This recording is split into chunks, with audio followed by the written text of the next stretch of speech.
இந்த வசனத்தை தான் குறித்து தியானிக்க போறோம். பிலிப்பியர் 4:11 என்ன போட்டிருக்கு அப்படின்னா, எந்த நிலைமையில் இருந்தாலும் மனரம்மியமாய் இருக்க கற்றுக்கொண்டேன். இது யாரு சொன்னது அப்படின்னா, பவுல் சொல்றாரு அந்த இடத்துல. நம்ம எல்லாருக்குமே பவுல் எந்த நிலையில இருந்தாருன்னு தெரியும். அவரு கஷ்டப்படாத சூழ்நிலையே இல்ல. அவர் இருந்த எல்லா நிலையுமே அவரு இயேசுவ அறிந்து கொண்டதுக்கு அப்புறமா அவர் கடந்து வந்த எல்லாமே கஷ்டமானதுதான் அப்படிங்கிறது தான் நம்மளுக்கு நல்லாவே தெரியும். ஆனா அவரு சொல்ற வார்த்தை என்னன்னா, எந்த நிலைமையில இருந்தாலும் மன ரம்மியமா இருக்க கற்றுக்கொண்டேன்னு சொல்றாரு. மன ரம்மியம் அப்படிங்கிறது மன திருப்தி. எதுல எதுல எந்த ஒரு செயலை, எந்த ஒரு சூழ்நிலையில் நம்ம இருந்தாலும் சரி, அந்த நிலையில நம்ம சந்தோஷமா இருக்கிறது. ஓகே. அப்படின்னு ஒரு சாட்டிஸ்ஃபைடா இருக்கிறது தான் மன ரம்மியம். எதை குறித்தும் ஒரு எதிர்பார்ப்பு இல்லாத ஒரு இருதயம். எதை குறித்தும் கலங்காமல், பலவீனம் இருந்த போதிலும் அதை குறித்து புலம்பாமல், நம்ம விசுவாசத்துல அப்படி நம்மள கட்டிக்கொண்டு இருக்கிறது, இல்ல நம்மள பில்ட் பண்ணிட்டு இருக்கிறது ஒரு ஸ்டேஜ் தான் மனரம்மியம். எதுனாலும் ஓகே, என்னானாலும் பார்த்துக்கலாம். அப்படிங்கிற ஒரு மைண்ட் ஸ்டேட் இருந்தது அப்படின்னா, அதுதான் மனரம்மியம் அப்படின்னு. இந்த பவுல் சொல்றாரு, ஈஸியா சொல்றாரு, எல்லா நிலைமையிலும் நான் மனரம்மியமா இருக்க கற்றுக்கொண்டேன். அவர் ஈஸியா சொல்லலாம் இந்த வார்த்தைய. ஏன்னா, அவர் கடந்து வந்த சூழ்நிலைகள் எல்லாமே அப்படிப்பட்டதாக இருந்தது. அவர் அந்த இடத்துல சொல்லும்போது இந்த வார்த்தை அவருக்கு மட்டும் தான் சூட் ஆகும்னு சொல்லலாம். ஏன்னா, நாம அவரை காட்டிலும் பெரிய துன்பங்களையோ, துயரங்களையோ நம்ம படல. நம்ம ஈஸியா அப்படி ஆ சொல்றதுனால அது பெரிய இம்பாக்ட் ஆக போறது கிடையாது. அ ஆனாலும் அவரே சொல்றாரு, நம்ம இந்த குட்டி காரியத்துக்கு ஏன் நம்ம அத சொல்லக்கூடாது? அப்படிங்கிற ஸ்டேட்ல நம்மள வச்சு பார்க்கலாம். அவர் இருந்த சூழ்நிலை வேறு, அவர் பட்ட துன்பங்கள் வேறு, துயரங்கள் வேறு. ஆனாலும் அந்த ஸ்டேட்ல அவரால சொல்ல முடியுதுன்னா, நார்மலா ஆ நம்ம மற்றவங்க படுகிற அதாவது நம்ம சுமக்க முடியாத ஒரு துன்பத்த அவர் நம்மளுக்கு அனுமதிக்க போறது கிடையாது. அதிலிருந்து தப்பிக்கிறதுக்கு வழியையும் அவர் உண்டாக்குவேன்னு சொல்லிட்டாரு. எல்லா தெரிந்த நாமளும் சில நேரங்கள்ல வந்து கஷ்டப்படுறோம். ஆ எதுக்காக நம்ம அப்படி யோசிச்சு புலம்பணும்? இந்த பாட்டுல கேட்டோம்ல, "இம்மட்டும் உதவின எபினேசர் இனிமேலும் ஆ காத்திடுவார், நடத்திடுவார்" அப்படின்னு நம்ம பாடுறோம். ஈஸியா அதை வரிகளாக பாடிட்டு போயிடுறோமே தவிர, அதை உணர்கிறோமா? நெறைய நேரம் உணர்றது இல்லல்ல. ஒரு குட்டி கஷ்டம் வந்துருது, இல்ல ஒரு குட்டி மன உளைச்சலோ, கவலையோ வந்துருது அப்படின்னா, அத ரொம்ப டீப்பா திங்க் பண்ண ஆரம்பிக்கிறோம். ஓவர் திங்க் பண்ண ஆரம்பிக்கிறோம். நம்ம ஆண்டவர் எவ்வளோ பெரியவருங்கிறத நெறைய சிச்சுவேஷன்ல நம்ம மறந்து போறோம். இன்னைக்கு கர்த்தர் மறுபடியுமாய் நினைப்பூட்டுகிறார். அவர் பெரிய தேவன். அவரை காட்டிலும் ஆ வேற எந்த ஒரு சோர்ஸும் நம்மளுக்கு தேவை கிடையாது. அப்போ அவரை விசுவாசிக்கும் பொழுது, நம்பும் பொழுது, நம்மை சுற்றி இருக்கிற காரியங்கள் எவ்வளவு கஷ்டப்படுத்துற விஷயமாக இருந்தாலும் சரி, அத நம்ம ஈஸியா ஈஸியா எடுத்துக்கிறோம். அண்ட் ஈஸியா அந்த வார்த்தைய நம்மளால சொல்ல முடியும். பார்த்துக்கலாம். இந்த வார்த்தைய. ஏன்னா அவரு சொல்லிட்டாரு, "மன ரம்மியம்" அப்படின்னு சொல்லிட்டு. நாம சொல்றது இப்ப ஈஸியா என்ன சொல்லுவோம்? "பார்த்துக்கலாம்" அப்படின்னு சொல்லுவாங்க எல்லாருமே. அந்த மாதிரி என்ன நடந்துற போகுது? அப்படிங்கிற ஒரு நான் இந்த சூழ்நிலையில கலங்க போறதோ, புலம்ப போறதோ கிடையாது. நான் இந்த சூழ்நிலையில தான் இருக்க போறேன். அப்படின்னு டிசைட் பண்றது நம்மள சார்ந்து மட்டும் தான் இருக்குது. ஒரு விஷயத்த எப்படி ஹேண்டில் பண்ண போறோங்கிறது நம்மகிட்ட இருந்து தான் தொடங்குது. நம்மள மீறி அது வேற எதுவும் நடக்க போறதில்ல. இப்ப நீங்க அதுக்கு சந்தோஷமா ரியாக்ட் பண்றீங்கங்கிறதுனாலும் அது உங்க சாய்ஸா தான் இருக்க போகுது.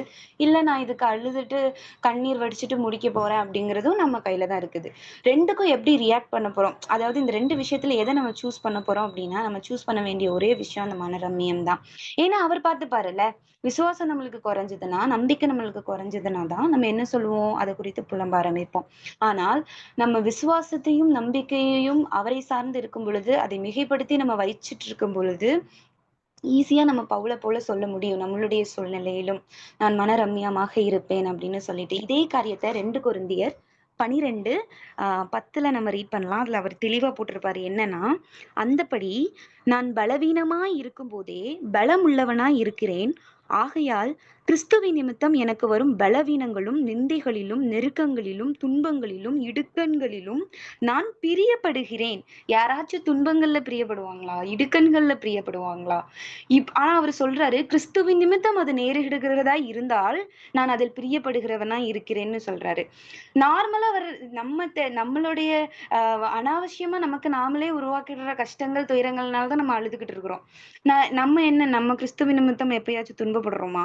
அப்படி நம்மளுக்கு ஃபர்ஸ்ட் நம்ம அதுக்காக போராடுறதே கிடையாது. அவருக்காக எந்த ஒரு நிலையிலும் நம்ம நிக்கிறது கூட முற்படுறது கிடையாது. சில நேரம் நம்மளுக்கு வர்ற துயரங்களும், துன்பங்களும் நாம பண்ணிக்கிட்டு நாம நம்மளுக்கு செய்கிறதுனால தான் வருது. அவரு அழகா தெளிவாக சொல்லுகிறாரு. கிறிஸ்துவின் நிமித்தம் வருகிற இடறுகளின் நிமித்தமோ, துன்பங்களின் நிமித்தமோ அதுலலாம் நான் வந்து பிரியப்படுகிறேன்னு சொன்னா, அந்த ஸ்டேஜுக்கு எப்பங்க போக போறோம்? நம்மளுக்கு நாமளே உருவாக்குகிற பிரச்சனையே நம்ம புலம்பி தீர்த்துட்டு இருக்கிறோம். ஆனா நெறைய நேரம் அவருக்காக நம்ம ஒண்ணு பண்றோம், அவருக்காக நிக்கிறோம். அந்த நேரத்துல நம்மளுக்கு ஒரு இடையூறு வருகிறது, ஒரு இடுக்கண் வருகிறது. நான் சந்தோஷமா இதுல சந்தோஷப்படுறேன்ப்பா. இந்த இடுக்கண்ல இருந்து நான் வந்து உமக்காக படுகிற இந்த கஷ்டத்துல நான் சந்தோஷப்படுறேன்ப்பா. அப்படிங்கிற சொல்ற ஸ்டேஜுக்கு நம்ம எப்ப போக போறோம்? ஏன்னா நம்ம சுயநலத்துல வாழ்ந்துட்டு இருக்கிறோம். நெறைய நேரம் நம்மளுக்கு என்ன வேணுமோ, அதுல ஒண்ணு குறைஞ்சிருச்சுன்னா புலம்பிக்கிட்டு இருக்கிறோமே தவிர, பவுல் இதுல அழகா சொல்றாரு, நிமித்தம் எனக்கு வருகிற துன்பத்துல நான் பிரியப்படுகிறேன்னு சொல்லி. அந்த ஸ்டேஜ்க்கு நம்ம எப்ப போறோம் நம்மளுக்கு தெரியல. ஆ அதே நேரத்துல எல்லா நிலையிலும் நான் மனரம்மியமா இருக்க கற்றுக்கொண்டேன் அப்படின்னு அவரு சொல்றாரு. அப்ப நம்ம யோசிச்சு பார்க்கிறது என்னன்னா, ஃபர்ஸ்ட் வந்து நம்மளுக்கு நம்மளால உண்டான துன்பங்கள நம்ம மேற்கொள்றதுக்கு ஃபர்ஸ்ட் கத்துக்கணும். அத நம்ம வந்து பேலன்ஸ் பண்ண, ஹேண்டில் பண்ண கத்துக்கிட்டோம் அப்படிங்கும் பொழுது, அவருக்காக நிற்கிறதற்கு ஞானத்த அவரு தருவாரு. அந்த ஸ்டேஜ் அவரு உருவாக்குவாரு. அப்ப அவருக்காக ஒரு இடத்துல நம்ம வந்து அ ஒரு குறுகி போகிற ஒரு இடம் நிலை வருகிறது. இல்லன்னா அவர் நிமித்தம் ஆ நம்ம வந்து ஒரு நிலை குலைகிற ஒரு நிலை வந்தாலும், அந்த இடத்துல நம்மளால தைரியமா சொல்ல முடியும். "அவர் என்ன பார்த்துப்பாரு" அப்படிங்கிற ஒரு ஸ்டேஜுக்கு நம்ம போயிருவோம். அப்படி இருக்கும்போது நம்மளுடைய மனசு ரம்மியமாக மாறும். இதுல நம்ம ஒரு எக்ஸாம்பிள் பார்க்கலாம். இது சொன்னது வந்து பவுல். ஸோ அவருடைய லைஃப் நம்மளுக்கு தெரியும். அவர் எவ்ளோ கஷ்டப்பட்டாரு, எவ்ளோ காயப்பட்டாரு. சிறையில இருக்கும் பொழுது கூட அவரு சந்தோஷமா இருங்கன்னு தான் சொல்றாரு. ஸோ அவரோட நிலையெல்லாம் நம்ம இன்னும் அடையல. பட் இருந்தாலும் நம்மள நம்ம அனலைஸ் பண்ணி பார்க்கும் பொழுது, இந்த வார்த்தைய சொன்னோம் அப்டின்னா, கண்டிப்பாக நம்மளுடைய சூழ்நிலைகளை நம்ம மேற்கொள்கிறதற்கு திராணியை அவர் தருவார். அந்த பக்குவத்தை கர்த்தர் நம்மளுக்கு தருவாரு. லாஸ்ட் சண்டே வந்து சர்வீஸ்ல பாஸ்டர் வந்து ஒரு வார்த்தை சொன்னாங்க. என்ன அப்டின்னா, "எதுக்காக எல்லாத்துக்கும் நெகட்டிவ் வேர்ட் சொல்றீங்க? நீங்க நல்லாவே இல்லாட்டினாலும் பரவால்ல. நல்லா இருக்கேன்னு சொல்லுங்களேன்" அப்டின்னு சொன்னாரு பாஸ்டர். எல்லாருமே யோசிச்சுட்டு இருந்தோம் அவரு சொல்லும்போது. ஓகே. இன்னைக்கு உங்களுக்கு வந்து உங்களுக்கு தெரியும் பெர்சனலா நீங்க என்ன கோ த்ரூ பண்றீங்கன்னு சொல்லிட்டு. இருந்தாலும் வெளிய ஒருத்தர் கேட்கும்போது, நான் நல்லா இருக்கேன் அப்படின்னு சொல்லுங்க. ஆம் ஒரு விஷயம் உங்கள கஷ்டப்படுத்திட்டு இருக்கு அப்படி இருந்தாலும், நீங்க நல்லா இருக்கேன் அப்படின்னு ஒண்ணு சொல்லும் பொழுது, அந்த வார்த்தைக்கு பின்னாடி என்ன இருக்குதுன்னா, கர்த்தர் அதை தாண்டுகிறதற்கு அத வந்து நம்ம சமாளிச்சு வருகிறதற்கு அவர் உதவுவார். அவரால முடியும்னு அவர் மேல நம்பிக்கை நிமித்தம் அந்த வார்த்தை வெளிப்படுகிறதுல்ல.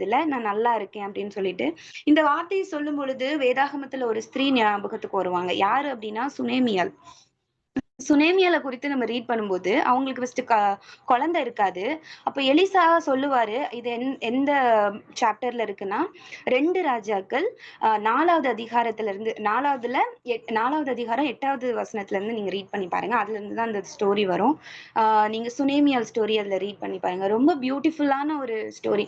என்னன்னா, அவரு அவருக்கு அவங்களுக்கு அந்த அம்மாக்கு வந்து குழந்தை இல்ல.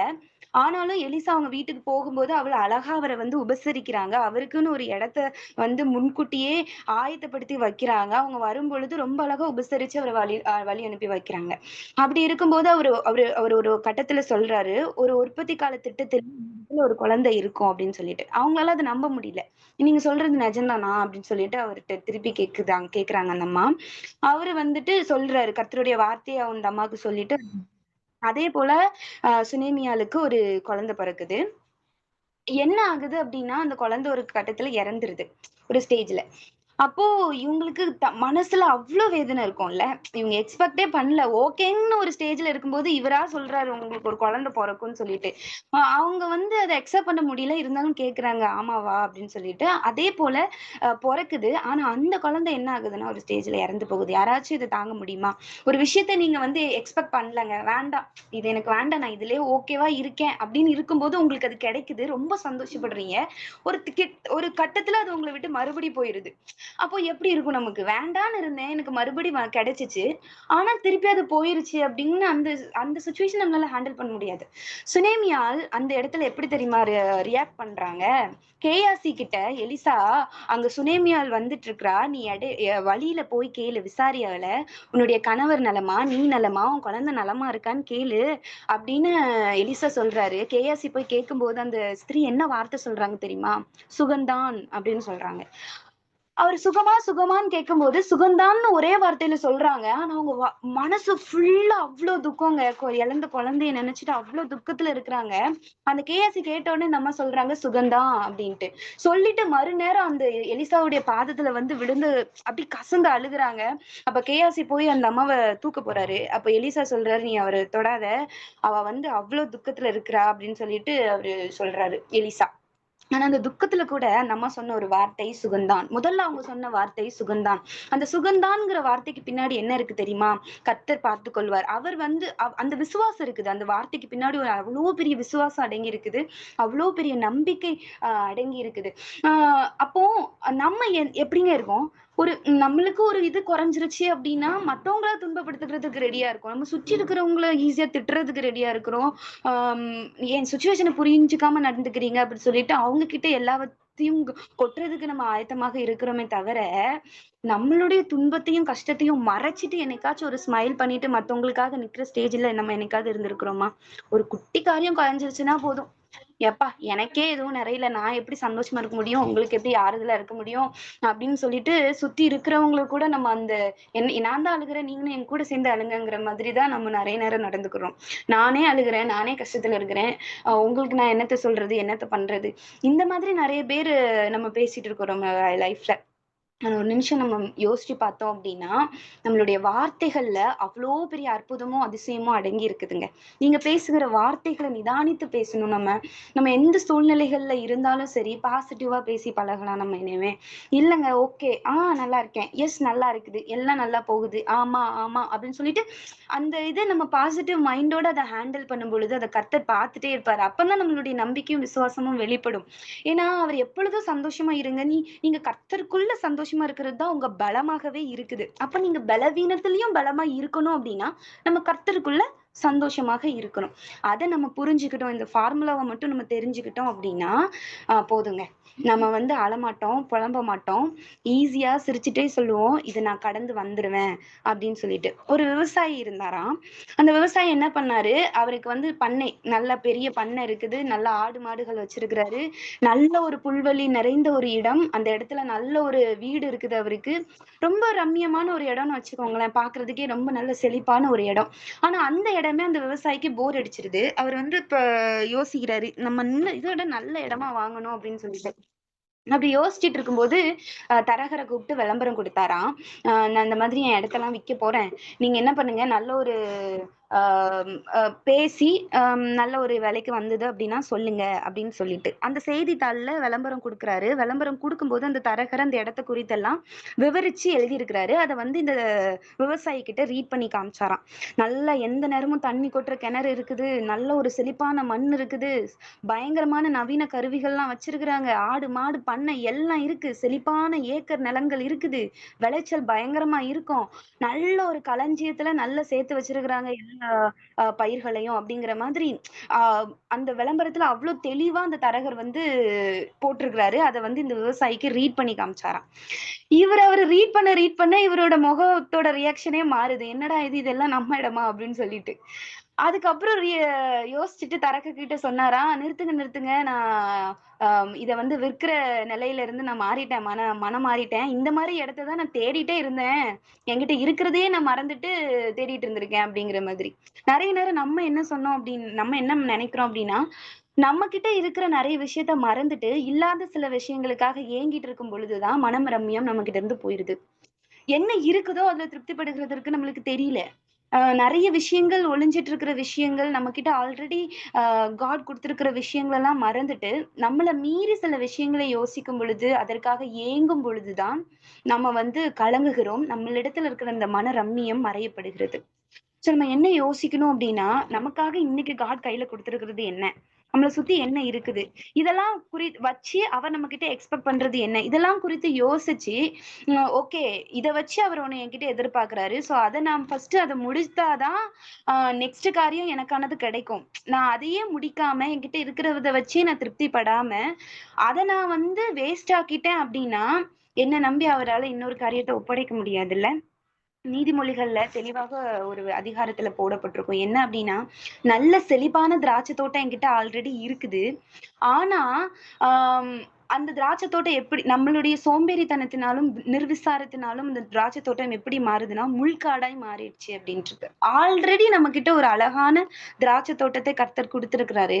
ஆனா நம்மளுடைய வீண் பேச்சுகளினாலும் வீண் சிந்தைகளினாலும் தேவையற்ற காரியங்களினாலும் நம்ம கிட்ட அவர் கொடுத்த கிஃப்ட் நிறைய தான் நம்ம இழந்துடுறோங்க.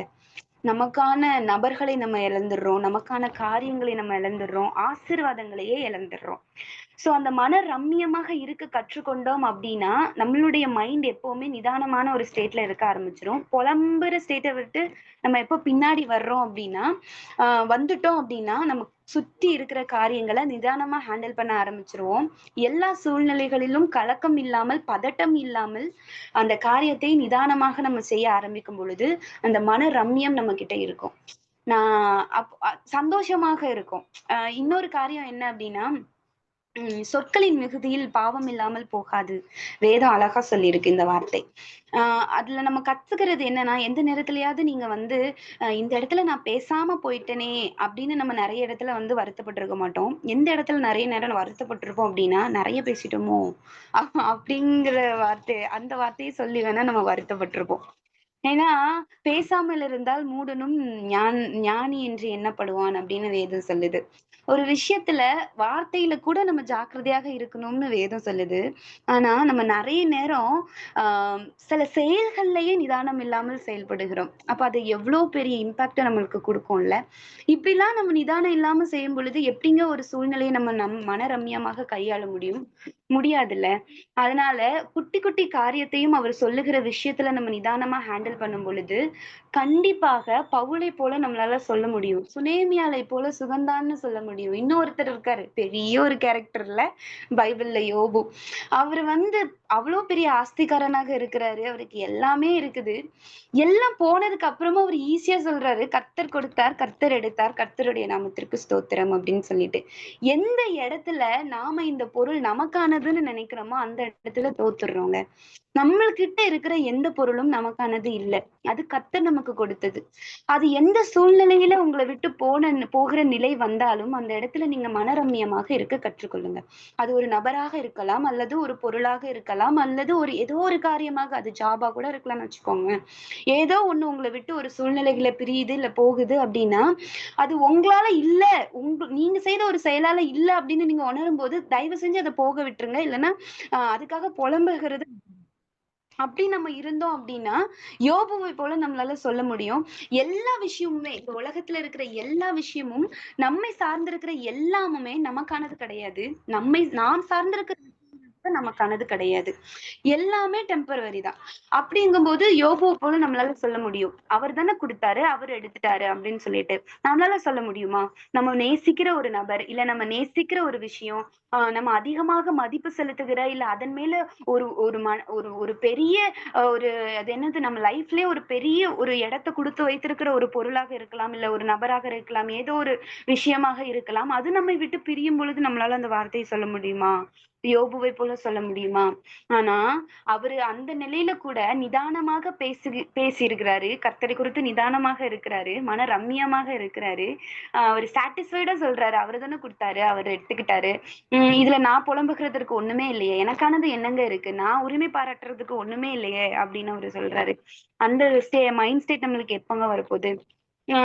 நம்ம அப்படி வந்துட்டோம், அந்த நிலைக்கு வந்துட்டோம் அப்படின்னாலே போதும். அவ்வளவுதான். எது பிரிந்தாலும் சரி, யார் பிரிந்தாலும் சரி, எது போனாலும் சரி, எது வந்து முடிஞ்சு போனாலும் சரி, நம்ம ஈஸியா வந்து மனரம்மியமாக இருப்போம்.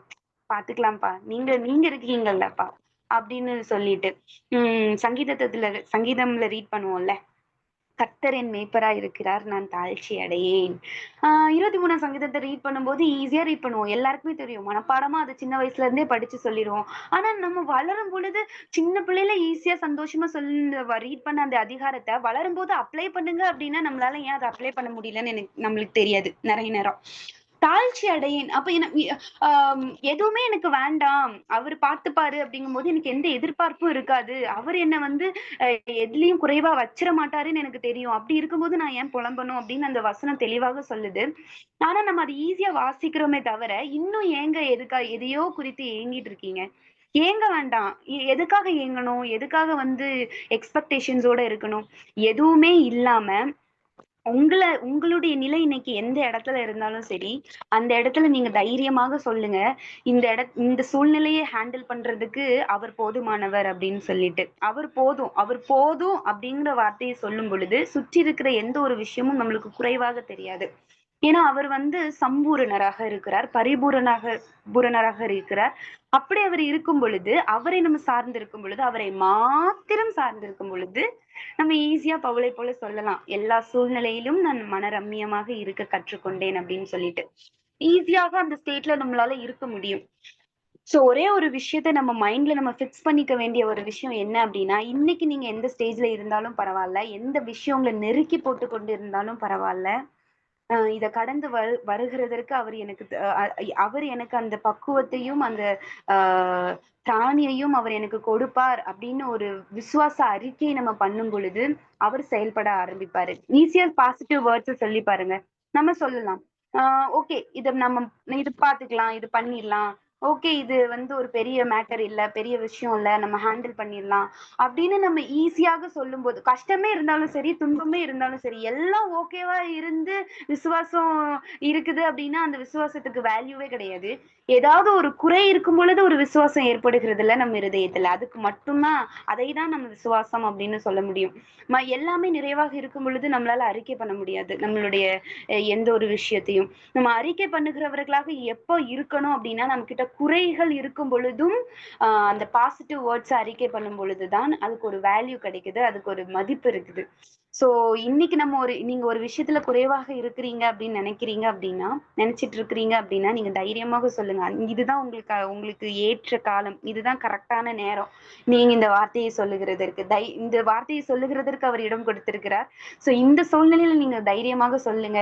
ஆ சுகந்தான் அப்படின்னு சுனேமியல் சொன்னது போல, யோபு சொன்னது போல அவர் எடுத்துக்கிட்டார் பரவால்ல. அவருடைய நாமத்திற்கு ஸ்தோத்திரம். எல்லா இடத்துலயும் ஸ்தோத்திரம் சொல்லுவோம். எல்லா இடத்துலயும் ஆஹ் அவர் விசுவாசத்தை நம்ம அறிக்கை பண்ணலாம். எல்லா இடத்துலயும் பாசிட்டிவான வேர்ட்ஸ பேசலாம். கண்டிப்பாக நீங்க உங்களுடைய மைண்ட் எந்த ஒரு பாசிட்டிவ் ஸ்டேட்ல இருக்கு மாதிரி பாசிட்டிவான காரியம் மட்டும்தான் உங்களுடைய லைஃப்ல நடக்கும். வார்த்தைகளுக்கு நிறைய ஆஹ் ஆஹ் உம் என்ன சொல்றது பவர் இருக்குது. நம்மளுடைய வார்த்தைகளுக்கு பவர் இருக்குது. சோ செயல்ல மட்டும்தான் அது அது இருக்குதா அப்படின்னா கிடையாது. வார்த்தைகள்ல தான் முதல்ல நம்ம சொல்லுகிற வார்த்தைகள்ல தான் பவர் இருக்குது. அதுதான் செயலாக மாறும் பொழுது அது நம்மளுக்கு முழுமையான ஒரு ஆசீர்வாதத்தை கொண்டு வருகிறதாக இருக்கிறது. சோ மைண்ட் ஸ்டேட்டை எப்பவுமே பாசிட்டிவா வச்சுக்கோங்க. பவுலை போல நம்ம சொல்லலாம். எல்லா சூழ்நிலையும் நான் மனரம்மியமா தாங்க இருப்பேன். என் ஸ்மைல் எப்பவும் என் ஃபேஸ விட்டு போகாது. ஏன்னா, எனக்கு பின்னாடி அவர் இருக்கிறாரு. அவர் பார்த்துப்பாரு. அவர் பார்த்துக்கல, அவர் மேல நம்பிக்கை இல்ல, விசுவாசம் இல்லன்னா தானே என் மூஞ்சி டல்லா இருக்கும். இன்னொரு ஸ்திரீ இருக்கிறாங்கங்க. நம்ம எல்லாருக்குமே தெரியும். யாரு அப்டின்னா அன்னாள். அன்னாள் வந்து இதுதான் நம்ம ஞாயிற்றுக்கிழமை சர்வீஸ்ல கூட அன்னாள மென்ஷன் பண்ணாங்க. அந்த அம்மா என்ன பண்றாங்க, ஃபர்ஸ்ட் பயங்கர மன உளைச்சல்ல இருக்கிறாங்க, அழுகையில இருக்கிறாங்க, புலம்பிட்டு இருக்கிறாங்க. ஆனா ஒரு ஸ்டேஜ்ல என்ன பண்றாங்க அப்டின்னா, பிரேயர்ல வச்சிடுறாங்க. இருதயத்தை எல்லாத்தையும் ஊற்றிட்டாங்களாம். அவங்களுடைய இருதயத்தையே ஊற்றிட்டாங்க. எல்லாத்தையும் கொட்டிட்டாங்க. கரெக்ட்டா? கொட்டிட்டு பிரேயர் பண்றாங்க. பிரேயர் பண்ணி முடிச்சுட்டு அந்த அம்மா என்ன பண்ணாங்க அப்டின்னா, மறுபடியும் இது நடக்குமா, நடக்காதான்னு புலம்பிட்டு இல்லையாம். அந்த அம்மா என்ன பண்ணாங்கன்னா, அதற்கு பின் அன்னாள் துக்கமுகமா இருக்கவில்லை. அவங்களுக்கு ஒரு ஒரு ஒரு ஆ கன்ஃபர்மேஷன் அவங்க இருதயத்துல வந்திருக்கு. ஒரு பலப்படுத்தியிருக்கிறாங்க அந்த இருதயத்த கர்த்தர். அப்போ அந்த ஸ்டேட்ல அந்த அம்மா என்ன சொல்றாங்கன்னா, அதுக்கப்புறம் அவங்க பயங்கரமா ஆ கர்த்தரை போற்றி பாடியிருப்பாங்க. அதுக்கு அடுத்த அதிகாரத்துல அவங்க மன ரம்மியத்தோட பேசியிருக்கிற ஒவ்வொரு வார்த்தையும் ரீட் பண்ணும்போது நம்மளுக்கு அவ்வளவு சந்தோஷமாக இருக்கும். அவங்க அதுக்கப்புறமா துக்கமுகமாகவே இல்ல அப்படின்னு வேதம் தெளிவா சொல்லுது. ஆனா நாம என்ன பண்ணிட்டு இருக்கோம்? பிரேயர் பண்ணதுக்கு அப்புறம் கூட நிறைய நேரம் புலம்பிட்டு இருக்கிறோம். சோ அப்படி இல்லாம அன்னாளை போல, யோபுவை போல, சுனேமியாளை போல, பவுலை போல எல்லா இந்த சூழ்நிலைகளிலும் மனரம்மியமாக இருக்க கற்றுக்கொள்வோம். அந்த வார்த்தையை நம்ம அறிக்கை பண்ணுவோம். விசுவாச வார்த்தையை அவர் நம்மளுக்கு கொடுத்த வாக்குத்தத்தத்தை அறிக்கை பண்ணி உங்க சூழ்நிலைகளை கடந்து வர கற்றுக்கொள்ளுங்க. கண்டிப்பா எல்லா சூழ்நிலைகளும் இருந்து விடுவித்து இறுதியில ஒரு ஆசீர்வாதத்தை நமக்கு கட்டளையிட நம்முடைய கர்த்தர் போதுமானவராக இருக்கிறார். ஆமென்.